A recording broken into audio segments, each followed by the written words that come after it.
Are we live yet?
Are we live yet?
Thank you for tuning in to KBOB 89.9. I know you are enjoying the vibe and you're enjoying the tunes, but it's now time to tune in to the Black Love Club.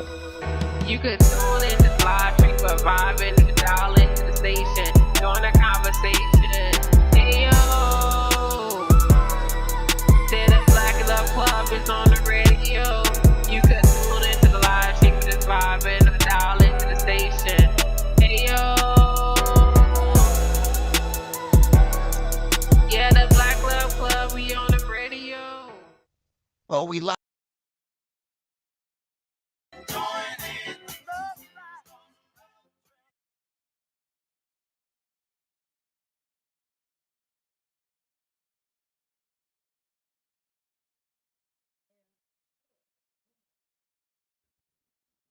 Yep, there you go. Hey guys, and welcome back to the Black Love Club with Nikki Kelly and Richard Roots.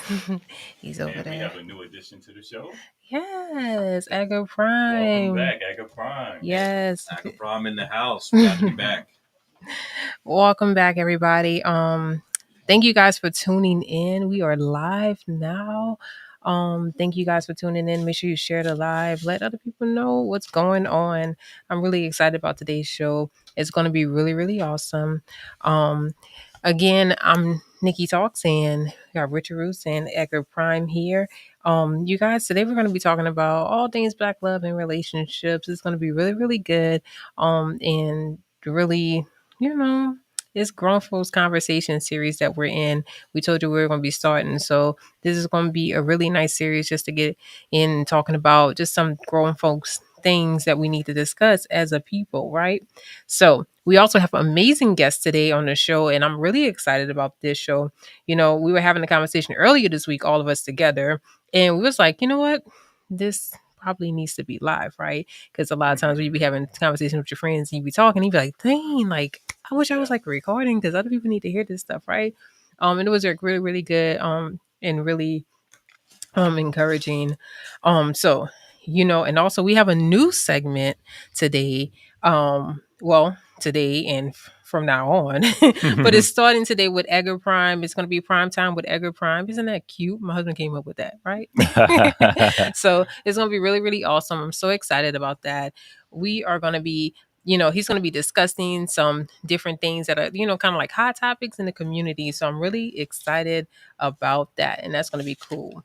Now, just to talk about some current news that is going on. Thank you guys for tuning in. I'm so excited to see you guys. Thank you. Welcome, family.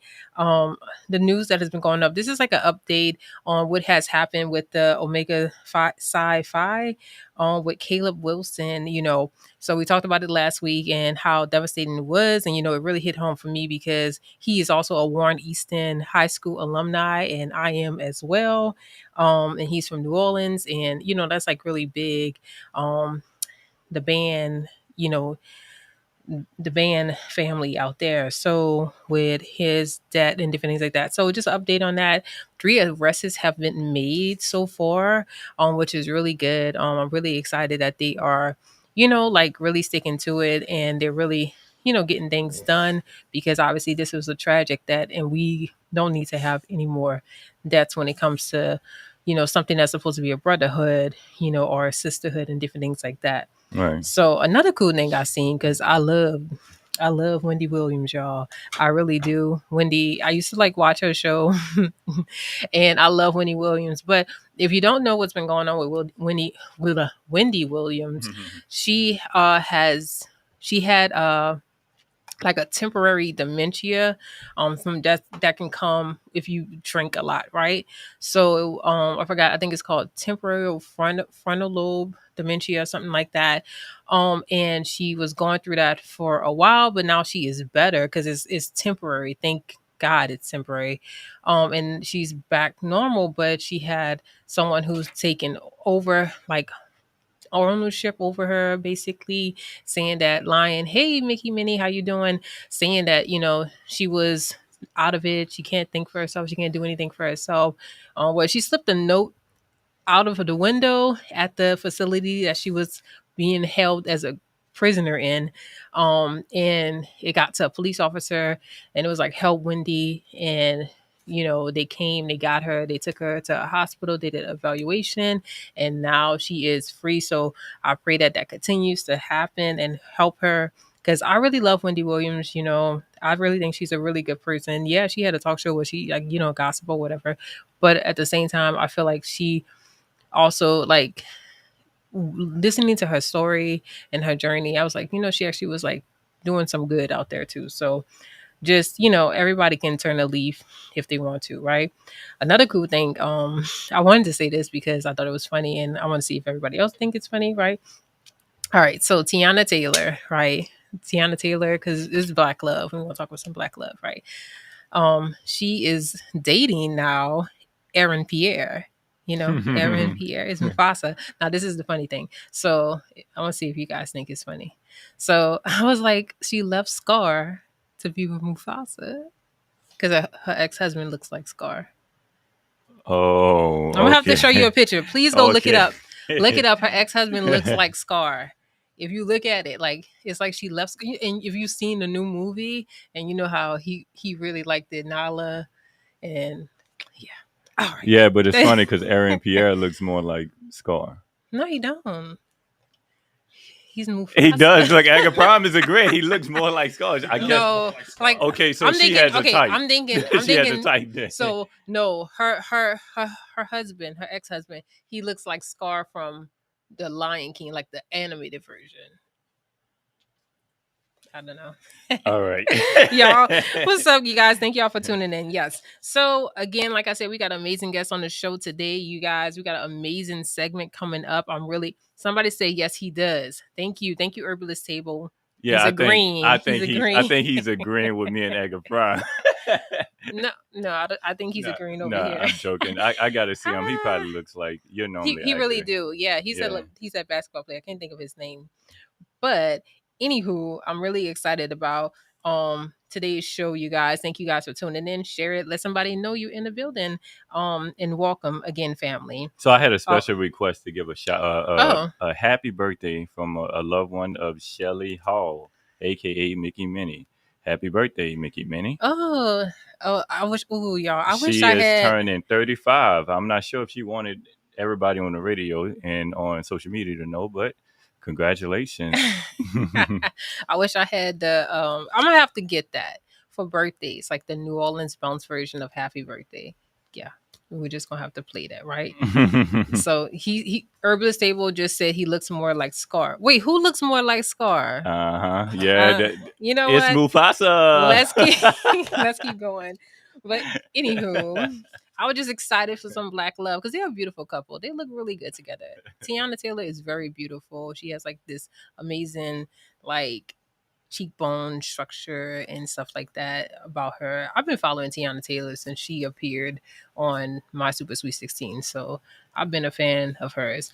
But yeah, so this is a question for the chat. You can call in. Call in at 918-856-3873. Yes. And those who are listening on the radio, please feel free to call in. Yeah, you could type it in the chat. But yeah, so this is the question that I want you guys to answer. You could drop it in the comment section. Are you an example of black love in your daily life? And black love is not just love like man and woman. Is black love is how we show up in our community, how we show up with our children and different things like that. So every day. So are you an example of black love in your daily life, you guys? So I'm really excited about today's show. And we're about to jump in and introduce, like Francetta said, old country boy in the house. So we're gonna go ahead and introduce our guest, Kode Ransom. You guys, he is, if you do not know who Kode Ransom is, I'm just tell you a little bit about him. He is a historian. He is a griot, and a griot is a historian, a storyteller, and he's just an amazing person overall in general. So you guys, let's introduce Kode Ransom. Tell the viewers just a little bit about yourself. Oh, well, number one, appreciate y'all for having me. I don't like talking about myself that much. I do tours of Greenwood, one of the historians down there, entrepreneur, basketball coach and trainer, mentor, father, friend. Yeah, it just depends on the day, but that's kind of sums up my Mondays right there. So yeah. He said sums up his Mondays. Tuesdays he might be somebody else, y'all. So he better ask somebody. All right, guys. So now, Kode, we know that you are, just to get in, this is just like a general question, just kind of a little more gearing to who you are and kind of what the topic is about. But so we know you are a griot, right? And for those, like I said, who don't know what a griot is, that's a historian and a storyteller. So important, we're the Black Love Club. So tell me your point of view of the black love throughout the ages. So you obviously you study history and stuff like that. Tell me what is like your viewpoint on black love throughout the ages. Are we better now? Or are we further away from it? That's tough. I would say we are further away from what it looks like in my head, I guess, because when you study history, specifically African history, you see that a lot of times the king and queen was side by side, not one in front of the other, one behind the other. It was more of a teamwork type of thing. To whereas I think nowadays we more so feel like one person, normally the man, it's like, yeah, he's got a better way to everything. So it's like if he lacks in any area, then the love goes down. So it's like if I can't pay for every single thing we need to do, I get a little less love. If I can't plan the perfect date, because that's not my strength, I get a little less love. Whereas I think back in the history, especially the stuff that I've been able to find, it was more so how if one couldn't do it, the other one would support it. It was a teamwork type of thing. Your expertise is when you lead. My expertise is when I lead. I think that makes a much more powerful team. But also we didn't have the influences of being able to pick up our phones and look into everybody else's relationships. So I think that now we do a lot more comparing versus back then it was just whatever our household needed, the man and the woman would be that. Whereas now it's, well, did he buy you a Birkin bag? Did he get you this car? Yeah, he bought you a car, but it wasn't a Benz, or it wasn't a new Benz. This one's used. And so now you're seeing that, if you constantly see all my friends on vacation, they're taking nice pictures in this country. And now you're looking at your spouse and saying, all we do is go to Texas, So I think now it's just a little more influenced by what we see. Whereas back then it was more, just even thinking about my grandma's era, it was just, what did our household need us to be? If grandma needed to go to work, grandma went to work, and grandma didn't, make grandpa feel bad about that. But grandpa also, because he wanted to provide, that also pushed him to work a little bit harder and get it to where, like, okay, well, you only got to work for a minute and then we're going to figure something out. But it was more of a balance then. Whereas now, that balance is, it's tough. Very few people have it. I can say that. Yeah, I think that's dope, because just going back to what you said about, the king and the queen side by side sharing responsibility, I think that's dope. It's funny because conveniently, not too long before the show started, I saw a post, and I was like, I'm gonna send it to Aga Prime. But the post was, women, if you treat your man like a slave, then you will be the wife of a slave. Yeah. But if you treat your husband like a king, then you'll be a queen. And I just thought that was so dope. But just hearing your perspective, man, I think that's something that we really could take in, because I don't know, we look at now, I think we have embraced, some of us are embracing the idea of just being, the man just having all of the responsibilities. Honestly, that's how I've been, but when we had this conversation on Greenwood, I'm hearing you speak, and I never thought about it, but at the end of the dialogue, you was like, well, y'all do kind of already have that, where y'all share responsibilities. But I think it's so easy for us men to feel like the man when we're taking on all of the responsibilities. Yeah. You know? And it's funny because you will have in one respect, we'll have women that say, well, don't feel like you have to do everything. Don't feel like you have to bear the weight of the world on your shoulders. And it's like, well, that's literally what you're asking me to do. If you say our entire livelihood depends on me producing financially, emotionally, like if you tell me that, I'm the one that has to provide all that, you can't then tell me that, hey, well, take some of that weight off your shoulder. You should relax. You should enjoy yourself more. It's like, well, I can't do both. And so I think that part of the reason it works that way is because we're trying to build our relationships based on what a relationship looked like that we saw other people dealing with. So you go to a household where the man may bear everything, right? But then, when you really dive into the weeds of some of those relationships, are they truly happy, or is it just, I'm happy with what I'm getting, I'm not happy with what I'm feeling?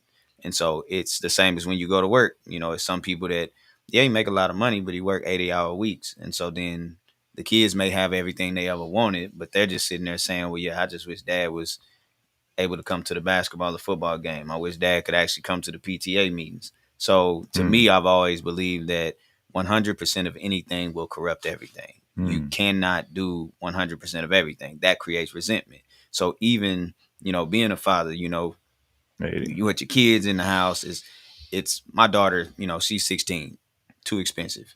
So, but with her, it's almost like if every waning moment I'm having to do absolutely everything, even though that's my baby, I love my baby, it's still just like, dang, like, can I breathe? And so I could only imagine that being my life for the rest of my life, and that being the same case with, both my sons, and then get married, wife got to do the same thing. It's like, I can't give 100% to everybody at the same time. I only got 100%. So and for a person to love you and watch you do that and be totally okay with watching you break down in that particular, position, that person couldn't look me in my face and say they actually love me there. Now, if we're able to do that, what relationship that's actually healthy, looks like, hey, you do 100% of everything to make my life absolutely easy. And I know it's hard on you, but you can do it, and you need to do it. And it's like, no, a person who cares about you would say, hey, How can I help? How can I Right. support? And if they're not, and if it's like, oh, well, I might need you to work part-time.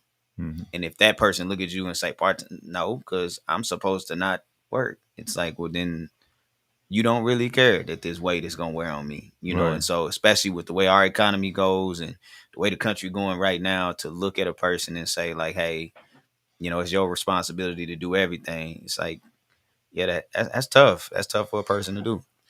If I could cut in for a second, what that made me think of is I saw this post a while back, and it kind of shook me when I first saw it.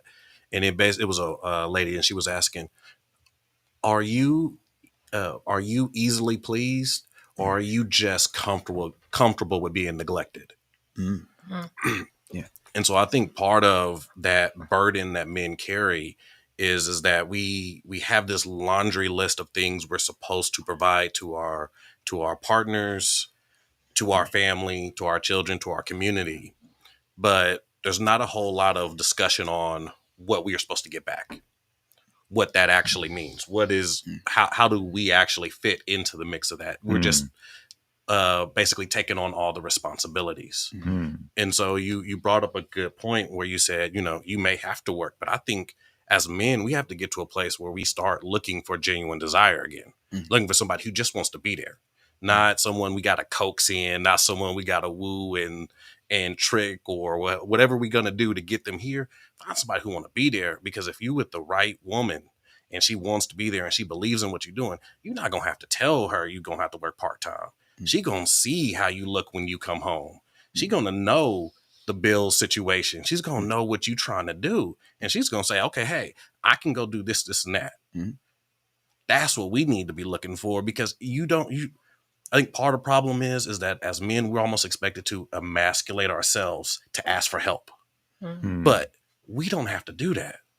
Our women are designed in a way where they understand social cues. They can understand those things without us saying them.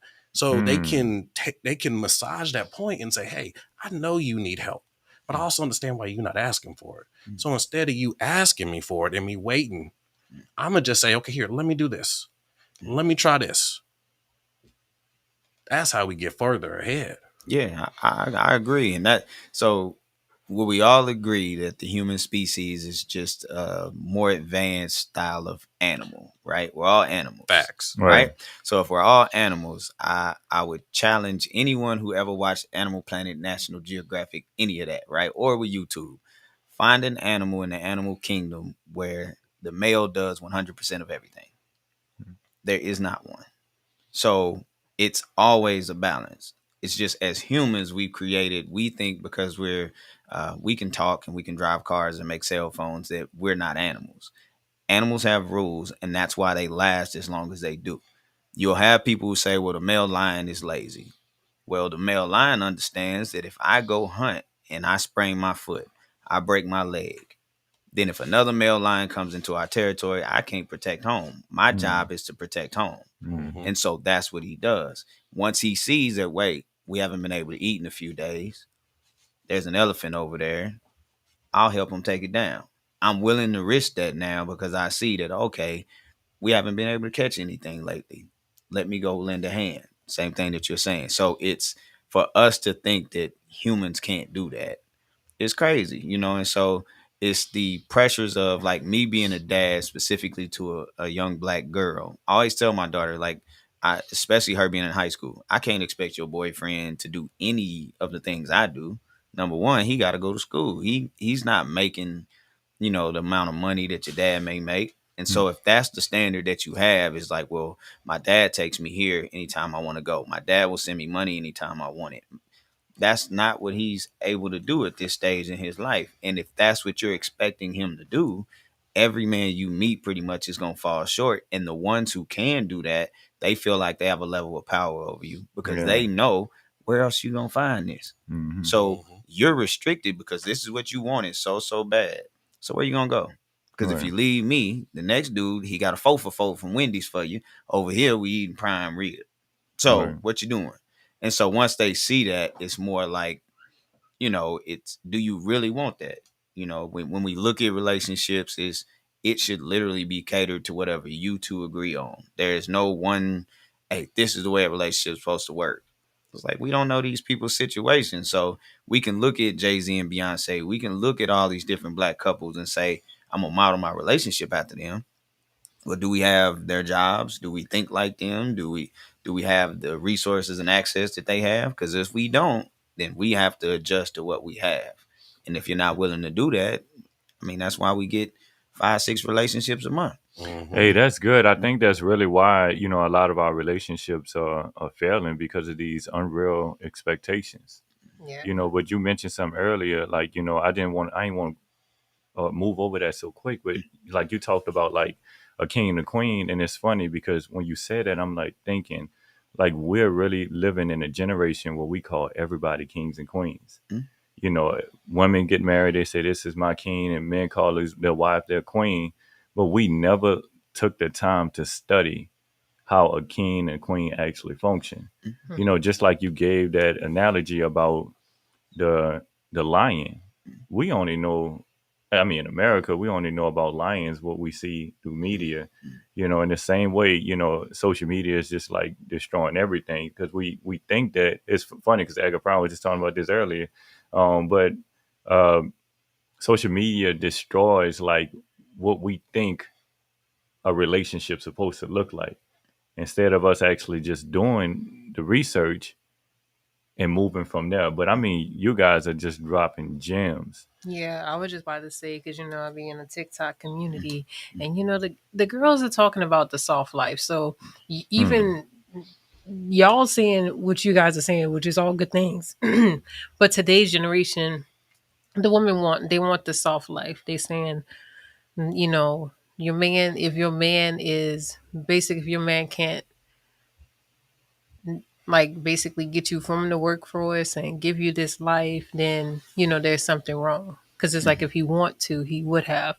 And you know, I listen to everybody, and it's like I feel like we want to live this fantasized white life because that's what we think that's how they're living over there and different things like that. Right. You know, because the girls who are saying things like that, you know, they want to buy like the Birkin bags and they want to, you know, dress in the Chanel and, you know, live in the penthouses and stuff like that, right? But realistically, as a people, we not there, right? And I feel like as a woman, we should be so willing to help out. Like you know, I'm always telling you, I'm like, I can get a job, you know. I've had a few little jobs, right? But also I homeschool our kids. So a lot of times it's like I can't really work because of that. But you know, I've done like substituting and different things like that. Like, you know, I will get out there and I will, you know, do whatever I can to help out because that's just who I am. I feel like a lot of women are, you know, not like that and they don't want to receive that message because, you know, they're saying like black women been working so hard. Yeah. So like, and it's like, I feel like I don't think we have worked hard enough to refocus the family unit. And I think that's what tears us apart as a people. Now, I want to read a question that Herbalist Table put in because he wanted to ask this question. He said, "Do you think that society has captivated a lazy woman today?" Oh, that's a great question. And I was actually, you kind of brought it up from what you were saying. So, what I was going to say to that is that just because you can do something doesn't always mean you should. Doesn't always mean you the best fit person for it. Like almost any able-bodied man can use a pipe wrench, but a plumber knows how not to flood your house.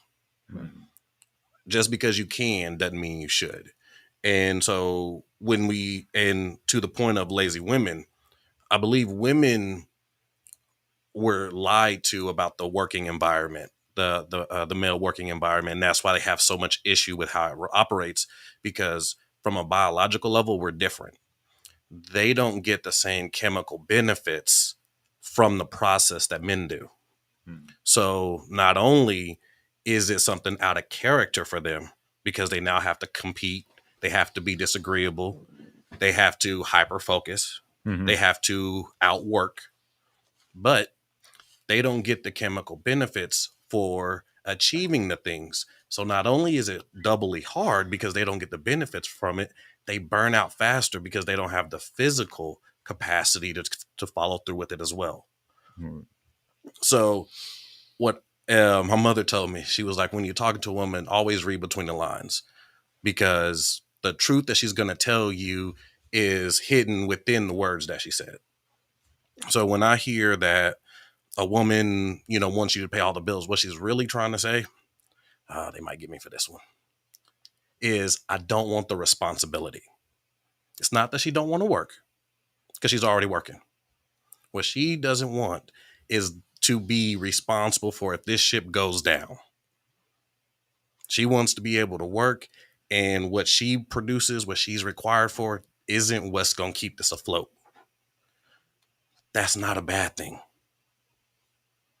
It's just that when you pair it with the logic that you're the same as your male counterpart, you end up in competition.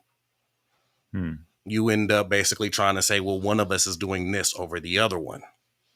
When if you just gave up that responsibility, just said, hey, I'm going to just let you make the decisions. I'm going to speak my mind. I got my degrees in this. I've been doing this. I'm going to speak my mind, but I'm going to just let you make the decision because I trust you to make it. What that does is it grants a bit of freedom, because now you are the one who's going to be ultimately responsible if it don't work. So all she has to worry about is what's going on day in, day out in you. Because as men, we are genetically designed to deal with that stress and that responsibility. Matter of fact, we take on more than we should.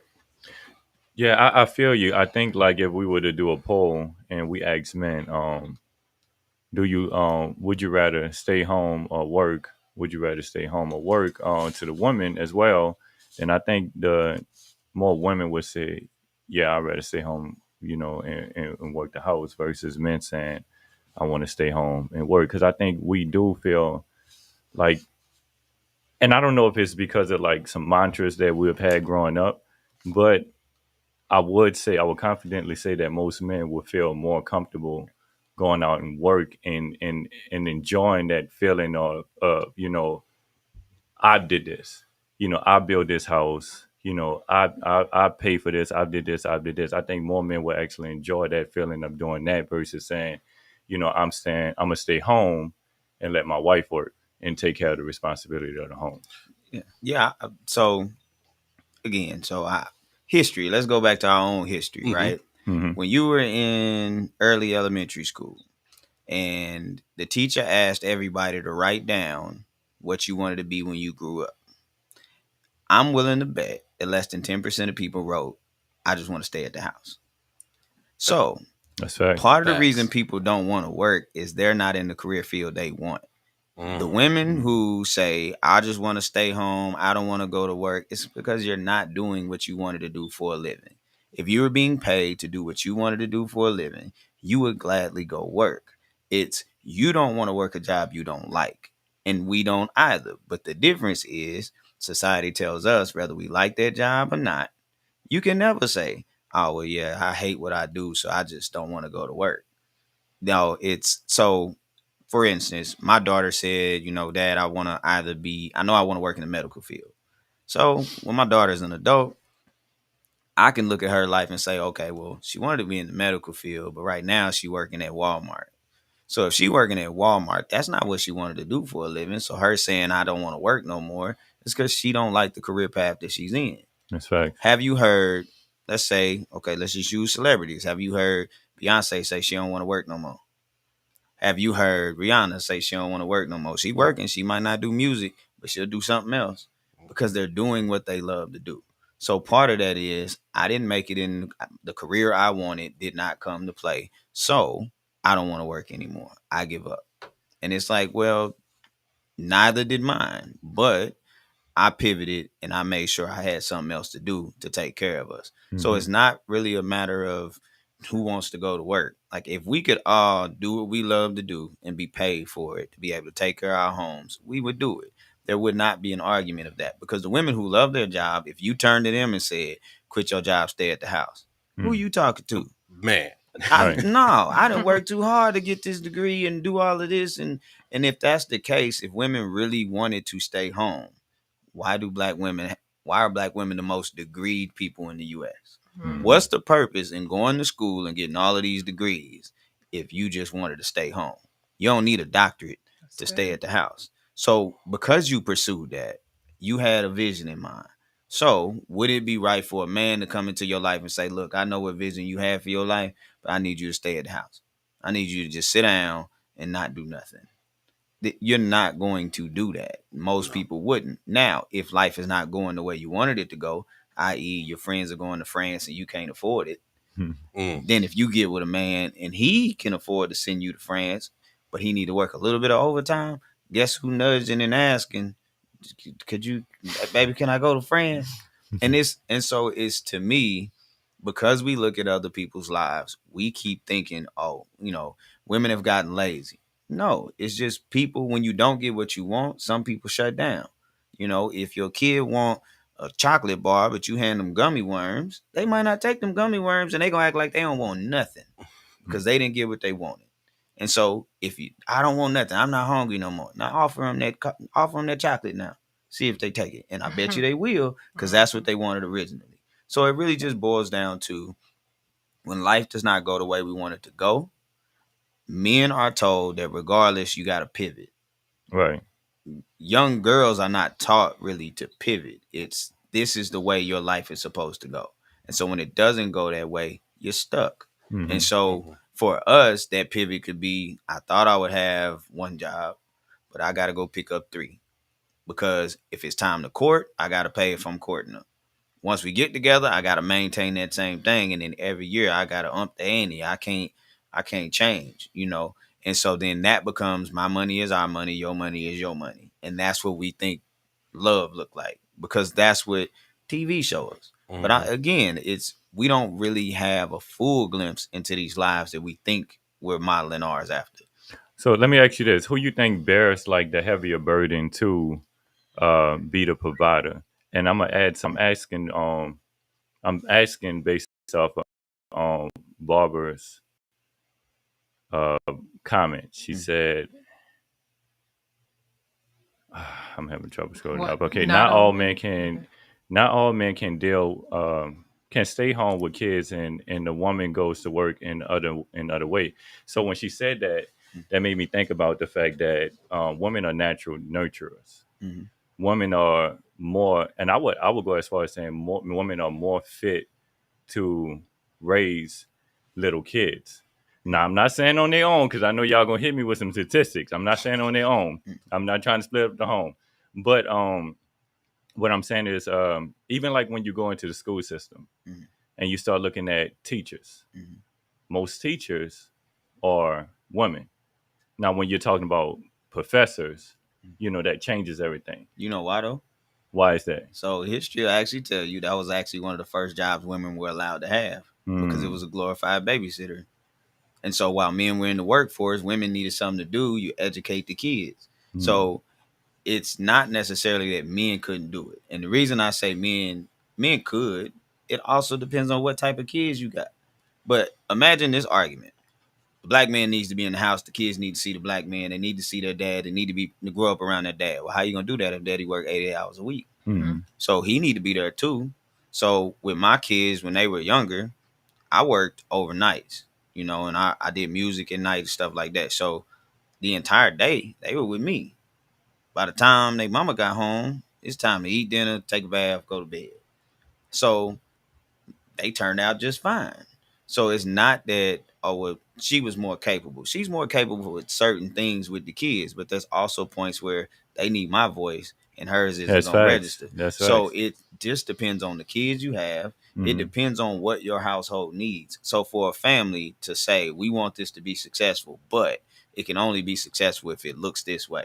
Like that doesn't make sense. And so it's this narrative out there that black men couldn't raise kids. There are plenty of black men who are single fathers who are raising their kids amazingly. So the same way that there are single black women raising their kids amazingly. So we can't turn around and say, well, black men can't stay home and the black woman go to work. I've seen it happen. Right. I've seen it work. And the only reason we can't is because there's a stigma on, well, if he's staying home, he lazy. Well, how is it if he stay home, he's lazy? But if she stay home, she in her soft girl era. Oh, that's it. So that don't equate, especially because we say all the time that men and women are created equal. So if we are created equal, if you can live your soft life, then does that mean that the man has to live a hard life? Or are we supposed to be trying to make this life softer for the both of us? Do I want you to break your back every day so that I don't have to lift a finger? Or do I have to lend two fingers and you use two fingers and we both be all right? Because if that's the way we want to do it, why you think men die quicker? So you gonna lose me, and when you lose me, all right, then who gonna bear the weight of all of this? So what I'm supposed to do is be able to take care of everything, but also when I'm gone, I gotta be able to leave something for y'all to live the rest of y'all life off of, because you never learned how to do this on your own. So if this don't work, again, I think that was created as a power structure. If the man cut off your money, then what you gonna do? That's also a way to keep you in this household, to keep you under my thumb, because you don't have work skills. Maybe you worked before you met me, but that was 13 years ago. So what job you finna walk into and make a decent salary and you ain't worked in 13 years? So that is also just another way to implement power and say that, look, you need me. And because you need me and you don't have a pivot, whatever I say go, whatever I want is going to happen. And so then what's going to happen? You're not going to be comfortable either. You're not going to feel like you're in a loving relationship. You're going to feel like being at home is a job too. And if you talk to any woman who take care of the house, they going to tell you being at home is a job too. Yeah. Yes. And so if it's a job too, then imagine this though, that job you do when you at home, guess who get to pick your salary? The man who bring the money home. So if he say, hey man, you got $100 this month to spend, that's all you got. You know, so it's, who does not want to have their own money? Who does not want to have their own financial freedom? Like there's nobody when they were in third grade said, man, I just want somebody to just tell me how much I can spend this month and live. I think it's different, especially in our community too, because most men actually work hard, come home, and give their wives their whole check. I don't think there's much of a big issue in our arena, because growing up, I've always been told that's what men do. Yeah, they work hard, go home, and give their woman a check. But that's a good point. But I'm gonna ask you this If too. you got a good woman, because on Medea, she said you got to cook, clean, and wash all the things or something like that. Smile and grin. I don't know. I'm sorry, y'all. I just wanted to bring that in. So I'm gonna ask you this, because I think society has done a toll on us. Because like when you look at the average man and the average woman today, who has the most patience? What kids? Oh, I say definitely men. Oh, really? I would say definitely men. Yeah, I was gonna lean that. Oh, well. Yeah. I'm gonna shut up because I was wrong. I would have thought this is why you find more women in school teachers, because in addition to what you're saying too, is I think it's easier for them to be patient enough to break a teaching down so small for a child to understand. That requires a lot of patience versus a professor. You know, he's teaching adults. If you don't get it, you got to do your due diligence. I agree with you, but if you remember, there was a point in the history where women didn't work a whole lot. And so all the teachers, the college professors were all men.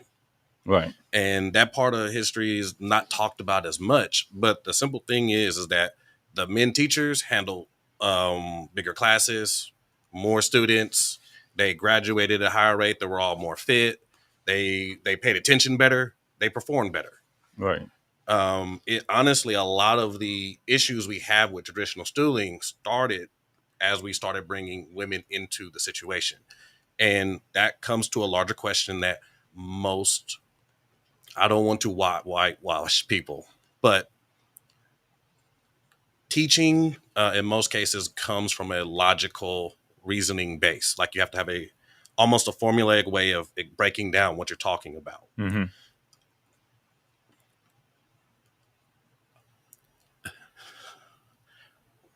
Women oftentimes aren't great at explaining or teaching.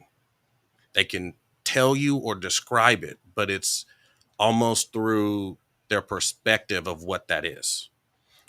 And so this, the best way I can put this is that if you go to a man and you say, how does this AC unit work? Mm-hmm. He's likely to tell you either he doesn't know, he's going to tell you some stuff that he doesn't know, or he's going to tell you some stuff that he's heard from some people. Typically, if you ask a woman, he's probably going to tell you, who cares? Or say something that's completely off the point because she doesn't want to address the fact she doesn't know. Now, that's not the problem. The problem is that when you're teaching this to a kid, the whole patience thing, if you take the time to deliver what you're saying in a digestible way the first time, men are more direct.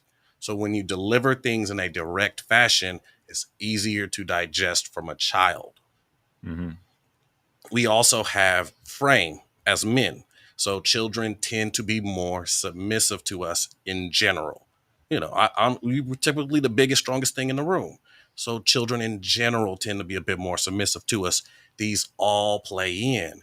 And so when you bring the woman into the room, especially when she's teaching young boys, there becomes a point where she has to deal with the physical dynamic of the situation. You know, if that boy decides to turn up his energy or something, she's to a certain point going to feel that as aggressive, whether he's being aggressive or not, whether his intention is aggressive or not. She has to make a response to that. As men, we don't have to acknowledge most of that stuff. You know, big dogs don't go after small dogs.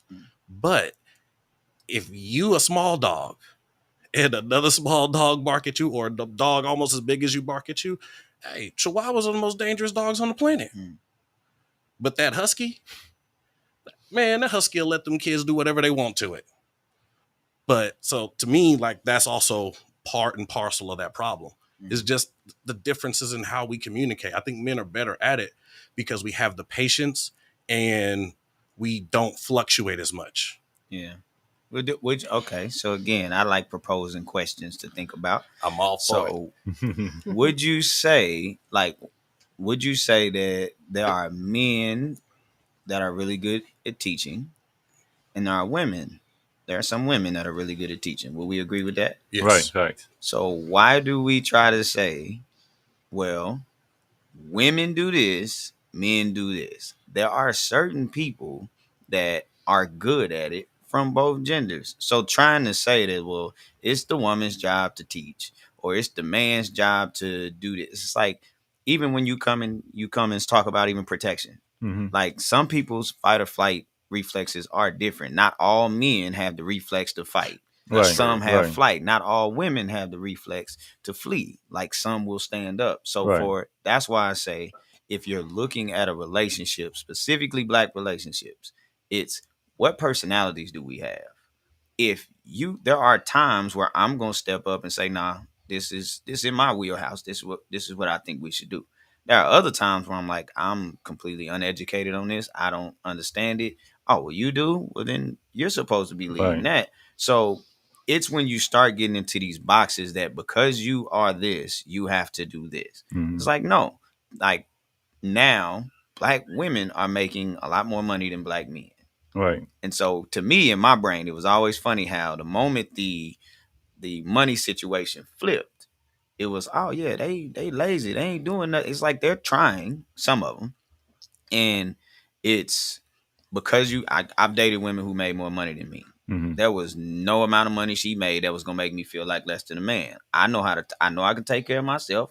I know I can pay for things that I want to pay for. And so just because you can do it more often than me, okay. But then if you do make more money than me, what you doing with it? Your savings should be looking better than mine. Your investment account should look better than mine. You should have a portfolio or something. So if you making more, but you spending more, I'm still up. And it's the same with, I could be friends with you and you're a multimillionaire. I'm not finna come to you saying, Joe, man, I really need you to slide me a couple million, man. I'm really trying.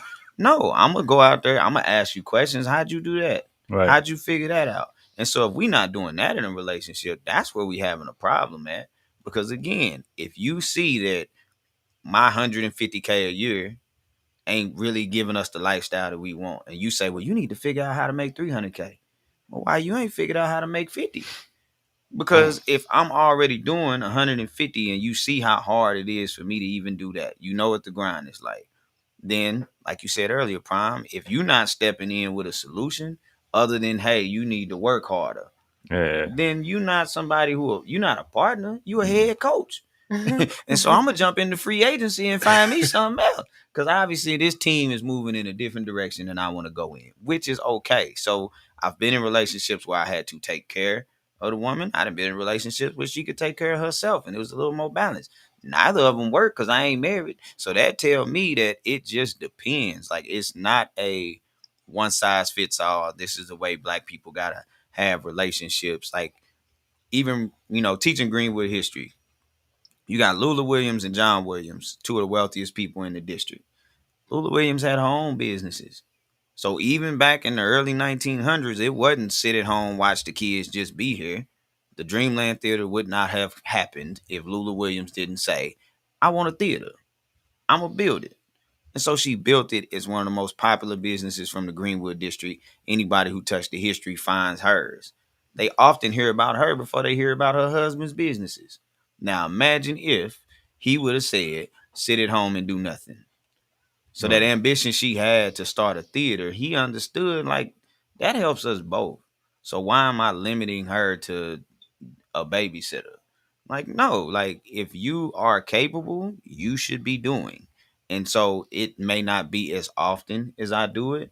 I don't expect to get with a woman and find out that she a full-blown construction worker. You know what I mean? But if that's what she's into, I got a homegirl she's an architect, she's a builder. There are ones who want to do that. And so it's just, at what point do we stop limiting if we all agree that Black women, to me, most powerful beings on earth, then why would I relegate that powerful being to just being a lapdog when I get to the house? Like, I don't believe in putting chains on people in that manner. Like, do what you good at. Y'all, it's like, hold on one second. No, go ahead. Y'all is going down in the comment section, y'all. I mad at I just me. want to say, there's a lot of people agreeing. They're agreeing and disagreeing with y'all. Look, it is like a war down here in the. They're agreeing and disagreeing, but then we got to the gender roles, and people was like, yeah, it's getting crazy. But some people saying, why does everything have to? Beatrice said, why does everything in our community have to come down to a competition between the two folks who are responsible for leading the family to greatness? Thanks. And that is so true. My mama. It could literally just, if we just work together, you hold this and I hold that, we can get a lot further than one person trying to carry all of the weight. Mm-hmm. So look, I really definitely agree with y'all. The comment section I've just been sitting up here reading it the whole time because they're just like throwing it all in, but they're saying good stuff, Kode. They're agreeing with Edgar Prime. They're disagreeing with Edgar Prime. They're disagreeing with Kode. It's just like a lot going on, but it's really, really good. So thank you guys, because you know what? The comments definitely makes the show, you guys. So thank y'all for all tuning in. Look, y'all, we're about to dive into our next segment. Well, sorry, not a next segment, but our new segment that we are doing. And it is called Prime Time with Edgar Prime. So go ahead, Edgar Prime, hop on in. Give us the thread that you got for us today. All right. So welcome everybody to the first installment of Prime Time with Edgar Prime. And today the thread, I was sent a couple. And so the one that stuck out to me was this one. And so I'm going to edit it for the radio. It says, I wish I could take my favorite parts from every ninja I dealt with and make one big super ninja. Oh, wow. So the girls out here saying that? Out here saying it. And the sad thing is like this was shared and went viral. And so I thought of a number of ways to kind of approach this. I come out here and be like, that's crazy. This is over here trying to build a man. But I felt like we've already approached a lot of these talking points. And one thing that this makes me think of is that we have to be a little bit more careful when we are quick to admonish people or just call people out for saying things, because sometimes it's a cry for help. And when I see this, what this makes me think of is that this is a person who's going to need some therapy. This is a person who has a lot of things going on, because one thing we know for sure is comparison is the thief of joy. Right. And so the fact that you're trying to build a guy that you know doesn't exist to make yourself happy is letting you know that you not all, I don't want to say you're not all there together, but you're not whole. And therapy is the way that you're going to be able to go get through that. And whether or not the relationship ever comes, but a therapy and purpose is what's going to bring you into a place of being able to find some fulfillment, place of being able to find some peace in your life, because you're not going to go out there and find no mystery man who was built just for you. I used to have this thought that whenever a woman prays for a man, prays for the perfect man that she wants, what she doesn't understand at that time is that if she puts that order in, he's got to be born, he's got to be raised, he's got to be trained, and then he's still got to find you. During that period, who are you in relation to that man that you want? And so what happens in this particular scenario is you built this man in your mind. Why would that man that you've never seen before walk across you? Ooh. Message. That's good. No, that's like really, that's really deep. They love that in the comment section. Well, Nikki Talk said I was her super ninja. Build him. Let me tell you about the store. It is a little store. You gotta go to Indiana to get there, right? It costs a lot of money, but you can build you a good one. I'm joking. But no, like they really love that. And it was like, "Well, build a boyfriend." I'm gonna make a store like that. It's gonna say "build a boyfriend," like build a bear. And if it's not there, then it's not there. That's what Shael said. Amora said, "Woo." That's a word. Comparison is the thief of joy. And that is very true. Serenity says, become what you want to attract. And that's true. The reason why a lot of women can't find a good man, a lot of times if we're struggling, because like, honestly, you're going to find you're going to attract what you are. So it's just like work on yourself, and you're not going to find somebody that's going to be perfect. That is like crazy. You're not going to find somebody person. There's always going to be things that they may need to work on. You find a person that basically you can deal with those things, because there's some things you probably can't deal with, but find somebody that you could hit. You know what? I could deal with that. I could live with that, because you can't expect them to get better. You just got to make sure like you be good with how they are. Now, most people do become better, but look, don't be holding your breath on that. Now, Herbalist Table said the Black Radio Show has been going down for the last 50 minutes. It really has. Serenity said the law of attraction, Shayel said, is blazing in here. Y'all, y'all, I really appreciate y'all in the comment section, because y'all really make the show what it is, along with the guests. So I'm really thankful for you guys and all your comments and everything. It's been really, really good, you guys. I'm really excited. Today's show, y'all, it was really good. I would love to have, I say this to like, I think mostly every guest. I would love to have you back. Because I love the conversation and different things like that. But I really enjoyed the news segment with Edgar Prime, and it was really good. So Kode, before we go, any last words you got for the people? They say bring Kode back too, along with Edgar Prime. Yes. We're gonna, they say bring them back. Okay, yeah, Bring them out. We're gonna bring them back, Kyle. Yeah, I'll pull up on you. I would just say, stop trying to pre-build a relationship. It's find a person you compatible with, and whatever that relationship needs to grow, both sides have to be willing to give it. So I think when you kind of build that person in your head already, it's gonna be really, really hard to find versus just be open to the experiences that you have and look at it like that. Don't compare it to what you see other people have, because again, you don't know what go on when that phone go off. So that's it. And don't be in my inbox talking crazy to me. I charge $10 Apple Pays for me to reply to anything. That's Speaking of, y'all, we gonna put his socials in a chat. Please follow our guests. Follow them. And please share the live. It's not too late. Yes. They can catch the restream. But I want to take a stab at that too. So I want to speak towards that post Edgar Prime brought out. But So what I thought about too when I heard it, that the person who posted this is really at a point where she's been like defeated so much that she's looking for a fantasy, which is crazy if she doesn't start working on herself, because the idea of having a perfect boyfriend, like everybody else said, is not real. Like, this marriage game is hard. It's a lot of hard work because you have to communicate. And then even this the thing, if she finds that perfect man that she builds, he's gonna if he's human, he's gonna change as the days progress, as his ages increase. He's gonna change, and you're supposed to learn how to adapt with him. So building a man is not gonna work, y'all.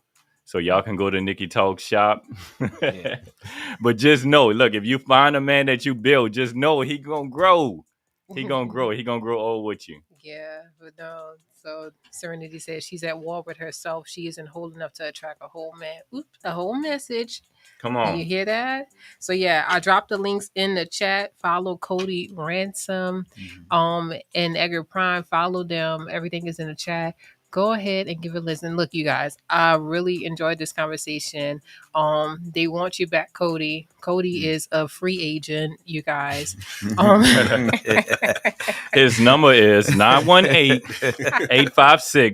918-856-3873. Please give him a call, but only call him on Wednesdays at 6 o'clock Yeah, to 7 o'clock p.m. that's when my minutes are free. Yeah, copy it. Oh man, how many people don't even know that joke now? Oh, Man. my God. Yeah, I know, right? That's Hey, true. we telling our age. That I'm really old because I'm saying we telling our age. Oh That's my funny. gosh, y'all hilarious. But yes, he is a free agent. Somebody say not a free agent. Yes, he Free is a agent. He's free. He will work for you for free. Women, if you're looking to live the soft life, come see Kode. He got a lot of money. Nah, Kode already said you're gonna have to work for your half. You know, we both gonna have to carry the weights. Look, and that's how it's supposed to be. Balance, balance, balance. Yes. So y'all, thank you. Good night. Good night to you too, Barbara. I like to say that. That's my mom, y'all. Oh, okay. She always tunes Ooh, in. that's a word. Comparison is the thief of joy. Yes. Yeah, So yeah. wait, you want him to call you after 9, or are you just saying that? I'm joking. Oh. Somebody said call me no, after no, 9. I'm just laughing. So look, hey, shoot your shot real quick. No, I'm just joking. Don't shoot your shot. Women, don't shoot your shot. I don't know. I feel like let the man come after you, because then you know he really. I like don't know. Kode said we equal, so I don't know. Hey, man, hey, I'll say this: that there's an NBA and there's a WNBA, so both can shoot the shot. That's all I'm saying. You know, But do it in a feminine way. yeah. Don't just come grab me by the shoulder or nothing.